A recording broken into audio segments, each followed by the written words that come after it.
Good morning and praise Lord everyone. It's the 8th day of completing my Bible in 30 days and yesterday when I was reading my Bible from the book of Joshua और वहाँ पे उस incident को मैं देखता हूँ जब आकान जो है परमेश्वर के विरोध एक पाप को करता है और एक छोटे से नगर को जो है इजरायली लोग उस पर विजय हासिल नहीं करते हैं, नहीं कर पाते। उस पाप के कारण वह उस देश में, उस नगर में विजय हासिल नहीं कर पाते। तो ऐसे ही कई छोटे पाप हमारे जीवन में भी होते हैं जब मसीह यीशु ने हमें जयवंत से भी बढ़ के बनाया और हम देखते हैं कि हम क्यों उस विजय जीवन को, उस आशीषित जीवन को नहीं जी पा रहे। तो ये कारण है कि कुछ पाप जो है हमारे जीवन में बने रहते हैं और बाइबल हमें बताती है इब्रानियों उसके 12वें अध्याय में यहाँ पे लिखा है पहले वचन में, मैं उसके दूसरे भाग को पढ़ूंगा कि तो आओ हर एक रोकने वाली वस्तु और उलझाने वाले पाप को दूर करके वह दौड़ जिसे हमें दौड़ना है धीरज से दौड़े।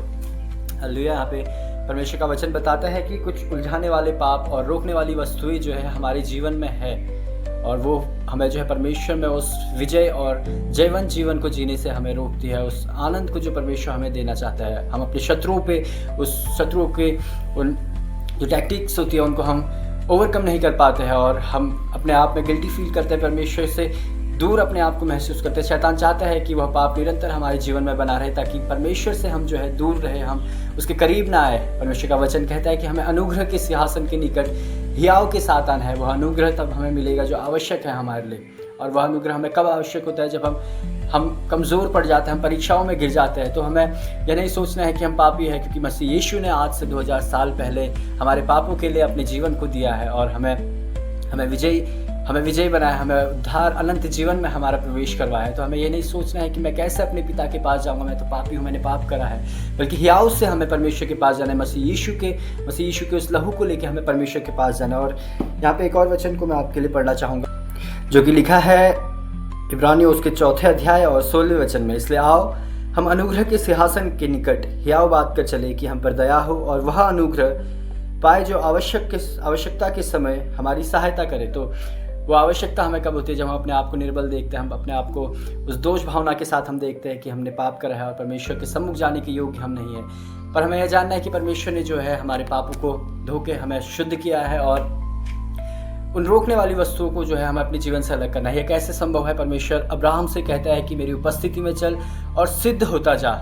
यह ना तो बल से ना शक्ति से, पर परमेश्वर की आत्मा के द्वारा यह संभव है कि हम परमेश्वर की उपस्थिति में उसकी आत्मा के द्वारा अपने आप को सिद्ध करते जाए। उन रोकने वाली वस्तुओं को, उलझाने वाले पापों को जो हमें भ्रमित करता है, हमें बार बार परमेश्वर से दूर करता है, हम उसे दूर करें। और आज के दिन की शुरुआत मैं करना चाहूँगा और परमेश्वर का धन्यवाद देता हूँ इस अद्भुत वचन के लिए कि परमेश्वर ने मुझसे बोला, बातचीत करी और हमें उत्साहित किया, हमें सिखाता है परमेश्वर का वचन। और हमारे जीवन से परमेश्वर का वचन देखिए एक और रीति से कार्य करता है।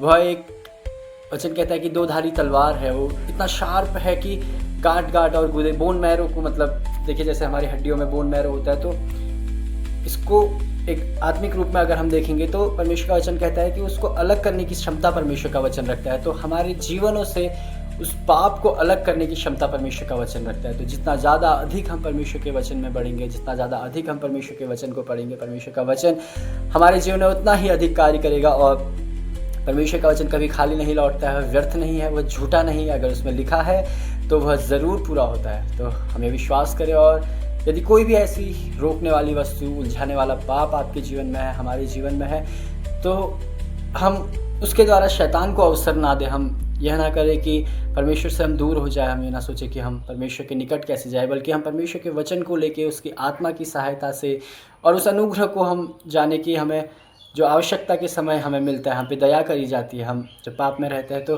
परमेश्वर के निकट हियाव के साथ आए, ये देखें कि मसीह यीशु ने मेरे पापों को धो दिया है, मुझे शुद्ध कर दिया है और मैं अपने पिता के पास जाने के योग्य हूँ। मसीह यीशु के द्वारा मैं अपने पिता के सम्मुख खड़ा हो सकता हूँ और परमेश्वर से अनुग्रह को मांगे। प्रभु आप सभी को आशीष दे। May God bless you.